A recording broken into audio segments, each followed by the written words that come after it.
అన్నీ బాగున్నప్పుడు చుట్టూ ఎటు చూసిన ఏముంది?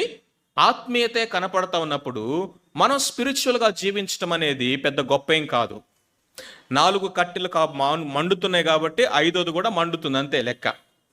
అందరూ కలిసి ఆత్మీయంగా చుట్టూ ఎటు చూసినా కానీ ఆత్మీయ వాతావరణంలోనే ఉన్నాము కాబట్టి మనము ఆత్మీయంగా జీవిస్తూ ఉన్నట్లు లెక్క. కానీ చుట్టూ కూడా పరిస్థితులన్నీ కూడా దేవునికి వ్యతిరేకమైన, దైవభక్తి లేని, దేవుని భయం లేనటువంటి, నైతికంగా దిగజారిపోయినటువంటి, పాపముతో నిండిపోయినటువంటి లోకములో పరిశుద్ధముగా జీవించటం అనేదే నిజమైన ఆత్మీయత.